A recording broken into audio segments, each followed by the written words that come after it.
All right, so I didn't do a prediction video on this or any form of breakdown because I really, not to be an asshole, but I really just didn't really want to entertain the fight. Usyk is probably my favorite fighter of all time. So maybe I should have given it a little more time of day just based on that. But I'm really not a huge fan of. I'm really just not a huge fan of these crossover fights for a lot of reasons, which maybe I'll have to make that have its own video one day because I have a lot to say on that. Um, if we keep getting more like this, maybe I'll be a little bit more of a fan of it, but there's just a lot of reasons why I don't really like these fights with MMA guys and boxers and kickboxers and boxers and all this type of shit. That being said, I've been hearing about this fight all week. What's up to my boy Steve? You were the first one to bring this up to me, and I want to be clear when I go forward in this video. A lot of the shit that I'm saying is not directed at you, but ever since you texted me, I've heard about this fight all week, and all weekend I've been hearing about this shit. And a lot of what I'm going to say going forward is addressing a lot of the other people that I've seen saying things. So I don't want you to think anything I'm saying is directed at you, but I just wanted to give you a shout out for bringing the fight to my attention when it first happened, because that you were the one that put it on my radar. I have so much to say about this fight that I actually wrote a couple of points down that I wanted to bring up. So the first thing that I want to say before I comment on this fight at all is that I watched this fight on a stream.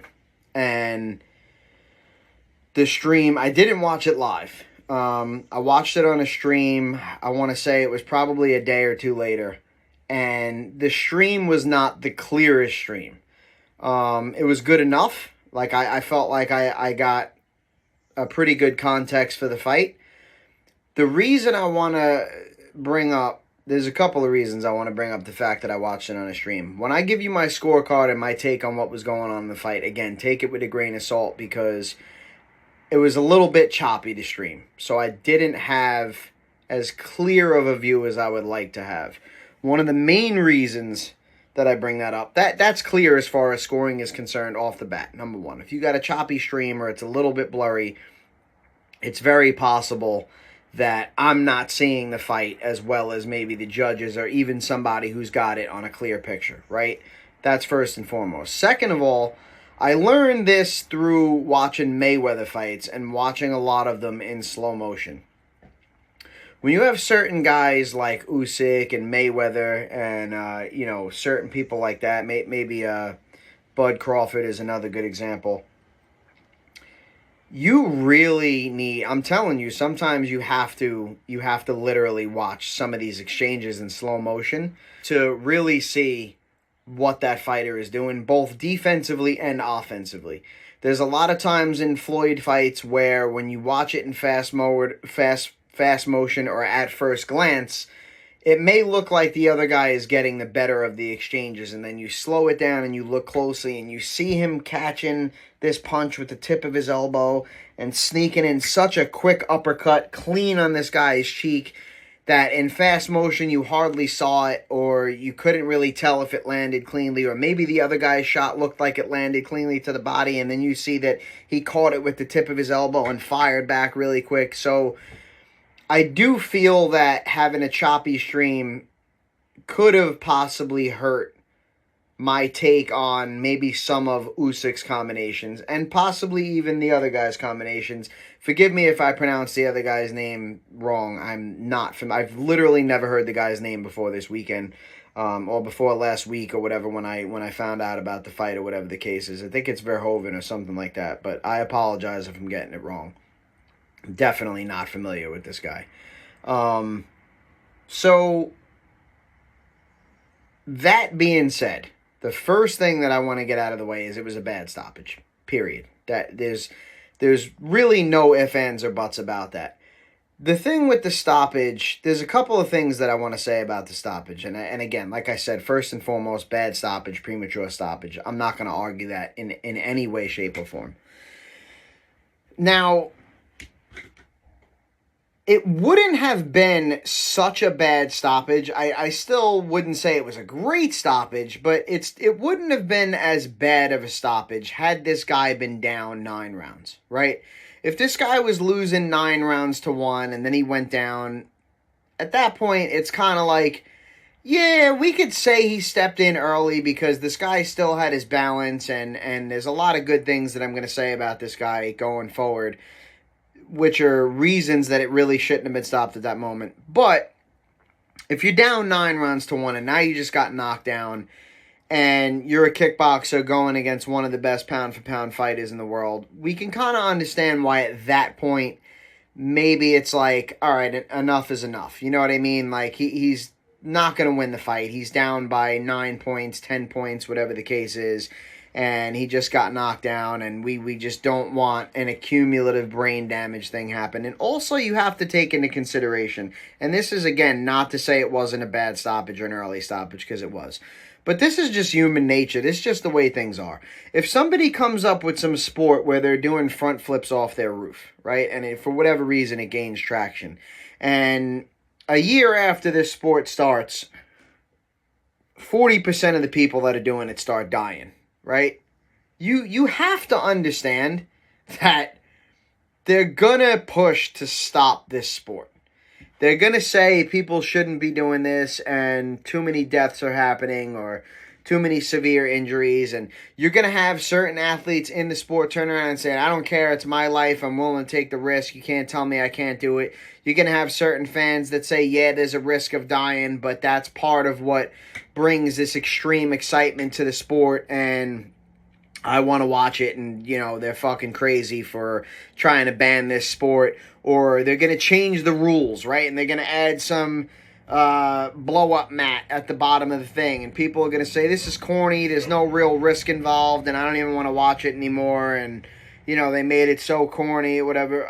Listen, I get it. I get it. I'm an extreme person. I tried to rollerblade 100 miles from Pennsylvania to Staten Island. I've gone skydiving. I went into the Golden Gloves with absolutely zero boxing experience, no trainer, nothing. And I just went in there and fought a kid who was like a fucking, at the time, he might not have been a 10-time champion. But I mean, the kid wound up winning like 10 amateur titles and shit like that. Great, great fighter. He's actually a professional boxer now. He's 4-0 as a professional boxer. He stopped me because the referee stopped the fight, but he never knocked me down. I know in my heart of hearts I wasn't anywhere near quitting in that fight, and I wasn't going to go out in that fight and stuff like that. Shout out to Deshaun, great fighter. Not trying to downplay anything. I'm just trying to make a point. I am an extreme type of dude. So when it comes to having feelings like that, I get it. But you also have to acknowledge the common sense behind shit and the lawsuits that follow and the people that are taking on the risks doing this shit, right? If people keep dying or people keep having brain injuries, getting TBI and CTE and having all this shit, you have to understand that if you look at fights from 100 or 200 years ago, from the 1800s and the early 1900s, you have to understand that there's not going to be 15-round fights anymore. The gloves are going to be better. The referees are going to step in earlier when they see certain. This is why when you see a guy get up, right, and he's, I'm okay, I'm okay. I'm the type of dude, I'm going to tell you that I'm okay whether I'm okay or not. That's just the type of fighter I am. That's the type of person I am. In that fight, I will tell you, in my Golden Gloves fight, the referee did the right thing by stopping the fight. Was I going to quit? Absolutely not. Was I ever going to tell that referee I'm not okay, I don't want to continue? Absolutely not. Was I going to win that fight? Absolutely not. The referee did the right thing because I really had no chance of winning the fight. I was outclassed. The other kid was way better than me. There was really nothing that I had to offer for that kid. And the referee saw the body language and the fatigue that was setting in and shit like that, and was like, listen, it's enough. I understand the kid didn't go down. I understand he's on his feet. I understand he's still throwing punches, but his punches are half the speed that they were last round, and they got no snap on them, and his defense is not as good as it was. Whatever the case is, the referee did the right thing, even though in the moment I'm not going to say, yeah, stop the fight, I don't want to continue. I'm never going to do that. you have to understand that it's the referee's job to keep these people safe. So as time goes on, fast forward another 100 years or whatever, we may get to a point where, you know, boxing is dramatically different, and the fights are not allowed to, you know, once you go down, the fight is stopped. Or I'm being ridiculous, obviously, but I'm trying to just make points that this is why you can't smoke cigarettes in a gas station, because somebody smoked a cigarette in a gas station and blew the fucking gas station up. So now you can't smoke cigarettes in a gas station. Is it possible that someone smokes a cigarette in a gas station and nothing happens? Of course it is. But the gas stations are not willing to take that risk anymore because people lost their lives from someone doing it. So they're like, fuck it, you're not allowed to do it anymore. So refs are going to step in a little bit earlier nowadays than they did 100 years ago or so. I get that. Again, that being said, this was an early and a bad stoppage. Now, to elaborate on that, that's going to happen, bro. I don't think there's any corruption in here. I'm so tired of hearing about the corruption and boxing is rigged, and you have to think about this shit logically, bro. People keep saying boxing is dying, right? And what are the two main reasons people keep saying boxing is dying? They say the best people don't fight the best people, which again, I think gets a little bit more flack than it deserves, because nobody really acknowledges that there are different boxing organizations. There's the WBC, the WBO. These are all basically their own things, right? The same way the UFC is its own thing and Pride was its own thing. And, you know, I'm not a big MMA guy, so I don't know all the MMA outlets or whatever. But people try to compare UFC to boxing, and you can't do that. Compare the UFC to the WBC. Compare Pride to the WBO. Compare Strikeforce to the WBA. Okay? That's just the way it is. So actually, in boxing, you have more people from different organizations fighting each other than you actually do in MMA. It's not that often that UFC fighters fight Pride fighters, or UFC fighters fight Strikeforce fighters, or King of the Cage fighters fight UFC fighters. It's not as often in MMA as it is in boxing. So I think that gets a bad rep, and we kind of just pool boxing into this one sport, but we don't pool MMA into one sport. We look at UFC as a sport where it's not. MMA is a sport, and it has different outlets, which are UFC, Pride, Strikeforce, yada, yada. The same way boxing has different outlets. It's just that we unify titles more often, so people just look at boxing as one big thing. Now, again, as a boxing fan, do I want to see the WBO champ fight the WBA champ? Of course I do. Get the fucking politics out of the way, and let's figure out who the best boxer on the planet is. I'm with that. 100%. I just want people to understand what's going on with it. So, the reason that I say all of this is that when it comes to shit like this, when it comes to refereeing and bad stoppages and all this type of shit, first and foremost, bro, you're going to have human error. It just is what it is. I'm a referee in hockey. I make mistakes. I understand I'm not a professional, but the professional NHL referees make mistakes, and sometimes they go to replay and it gets reversed, or sometimes it's not a replayable thing, and the call is the call, right? It happens. It's unfortunate. It sucks. You know, we wish it didn't happen, but it happens. This was a scenario where I believe it happened. I don't believe there's a corruption here and this and that. And I want to make a point where what is to be gained out of this corruption and this rigged fight? Like, what is to be gained out of that? So boxing is dying because the best don't fight the best, and because the judges are horrible. Those are the two main things, getting back to my point before of why people say boxing is dying, right? Wouldn't something like this revive boxing?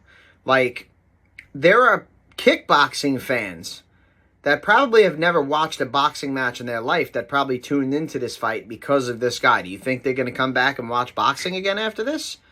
No, they're going to run with the narrative that boxing is rigged and this is fucking corny and Rico should go back to kickboxing and I'm going to stick with kickboxing and boxing's corrupt, right? So I don't really understand how this fight being rigged in this way or this being corrupt favors boxing. Now, we're not talking about a guy like Canelo here, okay? This is Usyk. This is a guy that doesn't speak great English. I understand Canelo doesn't speak great English either, but boxing is a very big sport in Mexico, and Canelo's from Mexico, and he has a whole country behind him, okay? So Usyk does not do the pay-per-view numbers that Canelo does. So why are we so gung-ho on Usyk winning this fight? It's not like Usyk is one of the biggest draws in boxing, and it's not like you were going to lose your cash cow should Usyk have lost this fight.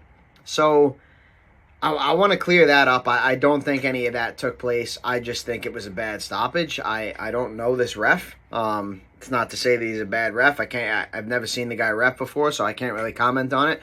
On this night, I don't think he made a good decision. I think it was a bad stoppage, and it is what it is. Now, as far as, and again, take this with a grain of salt because my stream was choppy, but as far as how I had the fight. So I had the fight 96-94 for Verhoeven going into the 11th round. Now, the fight was basically stopped like at the bell or with 1 second left. So let's just hypothetically speak about this and say that we could score the 11th round. There was 1 second left, right? That was a 10-8 round for Usyk, which evens the fight up. That now puts the fight at 104 going into the 12th round. Now, we were robbed, bro. I don't think this was a robbery in the sense that one guy won 9 rounds to 3 and the judges gave it to the other guys and it wasn't a competitive fight and whatever. This was a close fight. I had the other guy winning. I did.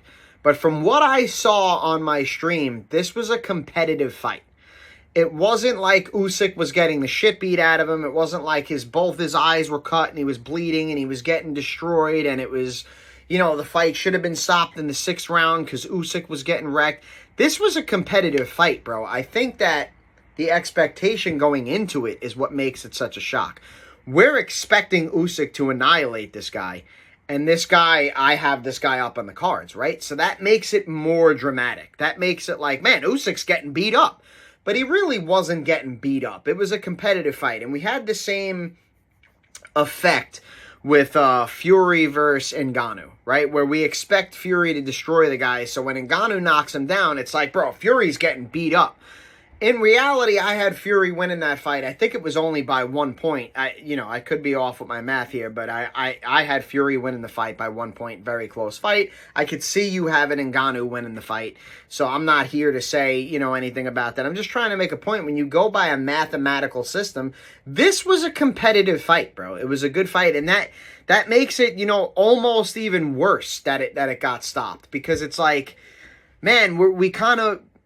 We want to see what would have happened. Like, was Usyk going to close the show? You got to understand, both of these guys were robbed, okay? Usyk might have came out in that 12th round and fucking flattened this guy. And you have to understand the credit and the hype that we would have given Usyk at that point, right? Man, he walked in here with a bigger dude that was, outweighed him by X amount of pounds. Even though Usyk came in heavier than he normally does, he was still outweighed by X amount of pounds. The guy is visibly bigger than him. He was getting, losing the fight. We all thought what the hell's wrong with Usyk, yada, yada. And like the fucking champion that he is, like the amazing fighter he is, he comes out in the championship rounds, drops this guy in the 11th round, finishes the show in the 12th, flattens this guy, knocks him unconscious, right? That would have been fucking awesome. We all were robbed. The fans were robbed, Verhoeven was robbed, and Usyk was robbed. Usyk was robbed of his ability to close the show like the champion that we expect him to be. Verhoeven was robbed of the possibility of a giant upset and, some boxing history there. And the fans were robbed of a real conclusion of the fight. So, again, bad stoppage. I'm not here to argue any of that at all.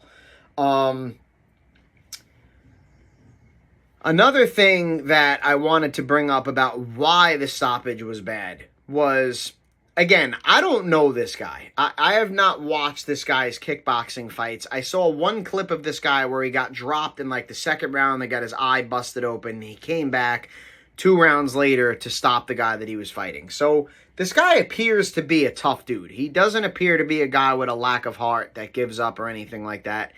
I understand most boxing fans probably don't know that. The referee might not be overly familiar with this guy, but I can understand the frustration here for maybe some kickboxing fans or some kickboxers or some MMA guys or whatever that are like, hey, this guy Rico's a tough motherfucker, bro, and he wasn't done. I can tell the guy wasn't done. Even when he got dropped, when he got up, he wasn't wobbling everywhere. His eyes weren't glazed in the back of his head. He was responding properly to the referee. He knew his mouthpiece wasn't in his mouth. There was just a lot of signs that this guy was fully ready to continue. Did he get dropped? Yeah, he got dropped. And he might have been hurt, but that doesn't mean he was done. And I don't think you should stop the fight, first of all, not with 1 second left in the round. And second of all, in a fight where this guy could probably be up on points with only 1 round to go.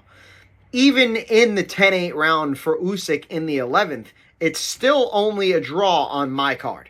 I thought Mike Coppinger's card was a little crazy to only give Usyk 1 round or 2 rounds or whatever he had at that point. I thought that was a little crazy. Again, my stream was a little bit choppy, so maybe I'm off, but I didn't think it was that wide.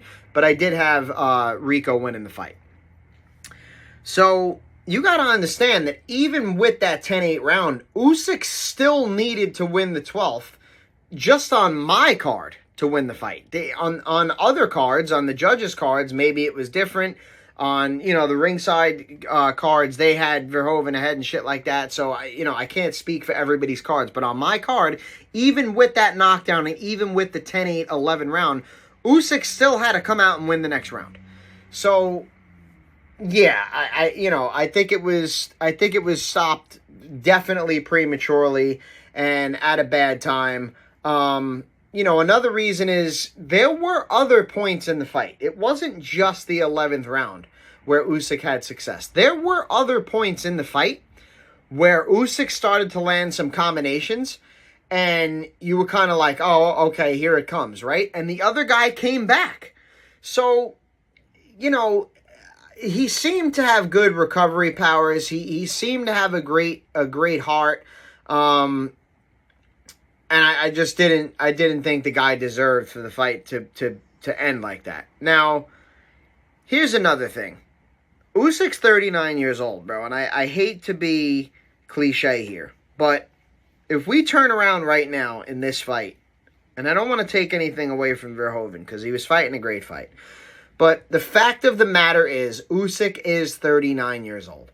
So if we turn around and say at this point he's starting to look old, that's actually quite the success for Usyk because people start to look old anywhere between 32 and 35 unless you're like a Gotti type of person where you've been in war after war after war. At that case, you might look old at 28, 29 years old. If Usyk is just starting to look old now at 39 years old, that's a pretty good thing for Usyk. Now, is it possible that Usyk's not getting old and Usyk turns around and fights a boxer in his next fight and looks great again? That's definitely possible. But for me, Usyk just didn't look the same. Now, that could be because of his age. It also could be because of something else that I want to talk about that I'll get into in a minute. But what I think is also really upsetting as far as Verhoeven is concerned, and I'm not saying this is impossible, I'm just saying the guy fought such a good fight that he might not be able to fight that perfect of a fight again in a rematch. And that's a shame. Because in this particular scenario, he at least deserved to have that other round. If he lost, right? But let him lose. Let him go out like that. To fight that perfect of a fight and then have the fight stop like that, it really just is heartbreaking. Like I said, it's heartbreaking for Usyk, it's heartbreaking for the fans, and it's heartbreaking for Verhoeven. So, it really sucks. There's really no way about it. It was a shitty stoppage, and it sucks. Now, I want to talk about some of the other reasons why Usyk may have looked bad, aside from his age. Number one, it could just be that this guy actually is really good. And I'll tell you right now, from watching, right away when I put the fight on and I was watching what this guy was doing, I thought right away, here we go. Like, this guy's not that great. This doing all this extra movement and bouncing, and this guy ain't going to be able to keep this shit up for 12 rounds. His lack of boxing experience is going to come back to bite him here, and he's going to gas out in the second half of the fight. And kind of similar, I know they brought it up, and this isn't why I'm bringing it up, but kind of similar to the Mayweather-McGregor thing where it's like, all right, like, you're doing good early, and that looks great, but this is a 12-round fight, and this boxer is going to turn it on in the second half and fucking whomp you and if you're not a boxing fan, you might not understand, but the boxing fans know, like, that guy was never winning that fight. As the fight went on, I started to recognize that's not the case. Maybe this guy actually just is legit, and that's the way he fights. Maybe he does back. Listen, getting into the technical aspects of the fight, the guy had a great jab. I thought his jab, it was very quick. The guy was a big guy. His jab was very quick. His jab was unpredictable. He kept it very active, lots of feints, lots of flicker jabs, some stiff jabs, pop, pop, pop. The guy did a really great job with his jab, and he stayed unpredictable in general. So I'm gonna kind of mix in these two things that I'm talking about here. He also showed very solid movement, and his use of space in the ring, like his awareness of the ring and where he was in the ring, was wonderful. He did a great job of not getting pinned in the corners or pinned on the ropes. I thought he showed great ring generalship. He did a lot of things really well. And it's easy to do those things well in the beginning against a fighter like Usyk or like Mayweather, who's trying to download the information and figure you out and then is going to just destroy you in the second half of the fight. But this guy actually seemed to be pretty good. I really would be very, very interested and intrigued to see this guy in more boxing matches for sure. I don't know how old he is, and I feel even more bad if he's in his late 30s and he doesn't have much more of a window. But I certainly would like to see this guy in more boxing matches because I thought he showed very, very solid potential. Now back to what I was saying, I wanted to point out the things that he did very well in the fight, and the reason I wanted to bring those things up is they weren't things that he only had success with early because he was different and Usyk was figuring him out and then going to destroy him later. These were things that he kept doing. He didn't gas out this guy. He kept his pace pretty well. I mean, yeah, he slowed down, but I mean, everybody's going to slow down to a certain degree. I didn't think he was gassing out. I didn't think it was a surefire thing that Usyk was going to lay this guy out or stop him in the 12th round by any stretch of the imagination. I thought this guy looked very solid. One of the other things that I want to point out, and I'm not saying that this is what happened, I'm just pointing out that it's a possibility. You guys have to understand, and if you've never played sports on a certain level, you're not going to get it, and this is not me trying to shit on you. This is just, it is what it is. Ask anybody who's played sports on an extremely high level, Division I college, any form of pro, whether it's in another country or whatever, any professional athlete or anything like that. And I know this from experience from being on both sides of the fence. I know from playing against NHL players and having this happen in benefit to me. And I know from being the way better player and playing against house league guys that are terrible players and having this backfire on me. When you're playing at a certain level, you have to do things at a certain speed. It just is what it is. So, for example, take a goalie in hockey, right? There are certain moves that a player is going to do at a certain speed where they're not going to wait for the spot to open up. They're going to create the spot to open up by making a certain move. And right after they make that certain move, they're instantaneously going to send the puck to the spot that they expect to open up. If you're playing on a low-level goalie and he doesn't have good reflexes or he doesn't even understand what you're trying to do and he doesn't move because he can't, because he doesn't skate very well and he doesn't have quick reflexes, guess what? That spot's never going to open up and it's going to look really bad on you because you're going to make this move and shoot it right back into the goalie because he's never going to move. I've had it happen to me as a player against bad goalies, and I've had it happen to me in my benefit as a goalie with NHL players shooting on me, where they went to do a certain thing and I didn't react the way I was supposed to react because I'm not a fucking NHL goalie, and they shot it right into my chest because I didn't have the reaction time to even react to what they were doing. Same thing in boxing, right? If the correct counterpunch, and I'm not trying to be technical here. I don't know everything about boxing, so I'm not saying this is what it is. If the correct counterpunch to a jab is a straight right hand, and the correct counterpunch to a straight right hand is a left hook, right? You may have somebody like Mayweather who's going to throw a straight right hook, and by default, they're going to dip under the left hook in return because they know that's what's coming, because they're fighting such high-level fighters that the guy is almost always going to fire back the correct counterpunch, right? But what if you have somebody that has no idea what they're doing in a fight, and Mayweather throws a straight right hand and they just randomly throw an uppercut because it's the dumbest thing to do, but they just do it? Look at a guy like Dominik Hasek, a goalie who does not play goalie in any way that a goaltending coach would ever teach you to do this, right? Those certain moves are not going to work on him because he's not doing what he's supposed to do. So somebody like myself might, and I'm a bad example because I'm not a high-level fighter, but somebody who actually can really fight and is really quick athletically and can punch super hard but has no boxing experience, they might have a more success early on against Mayweather than, let's say, a Manny Pacquiao or, another very, very high-level fighter. Because it's easier for him to figure the high-level fighter out, especially when they're a super high-level fighter that does everything right, but he's a higher-level fighter. And he's just going to pick these guys apart, right? Whereas somebody like me, I might have all the wrong reactions, and I might catch him because I do something so dumb that he was never expecting it. These things actually exist. Now, am I saying Verhoeven's a bad fighter? I'm not. Because as the fight went on, I started to learn, okay, maybe this guy's actually good. But I'm just trying to make a point that there is that aspect where when somebody comes into a new sport, sometimes they have more success because they're really not doing what they're supposed to be doing. And that's kind of throwing the other guy off. So there's a number of reasons why Usyk may have looked the way he looked. It could have been because this guy is not really doing the correct boxing things, and it was throwing Usyk off. It may have been because Usyk is old.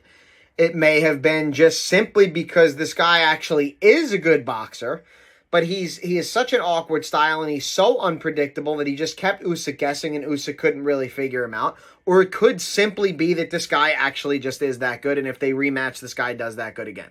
And this guy might actually have this level of success against other top-level boxing heavyweights, right? So, I don't know, man. There's really a lot of things to take into consideration here when you really dissect this fight. There was a lot of shit to talk about, a lot of things that I saw. But again, man, as far as the stoppage is concerned, I really have no excuses and nothing to say other than I just don't think the referee did a great job. I don't think it was fixed. I don't think it was rigged. I don't think there was corruption involved. I don't see how that outcome benefits the sport. I just don't get it. To me, it's quite the opposite. I think boxing would have gained a lot of new fans had Verhoeven won that fight, especially if he stays in boxing after that, right? That's a whole demographic of people that you're bringing into boxing now that are going to buy this guy's pay-per-views and all that type of stuff. So, I mean, if there was corruption, I don't think boxing did themselves any favors with having this outcome like this, but I really don't think that. I think it was just a poor job. I think the guy got caught up in, the crowd screaming and Usyk being a pound-for-pound champion and this guy going down, and I just think he did a poor job. Like I said, I'm not familiar with this ref. I don't know what his championship caliber and experience is, and I just think it was a bad stoppage. I think it was an early stoppage, and everybody got fucked out of it, and I do feel really bad for this guy Verhoeven. That's not to say that he would have won. I'm not saying he would have won the fight, but yeah, that was not the way you want to see that fight end. So I know it's a long video, but I had a lot to say on that fight, so those are my thoughts. Peace.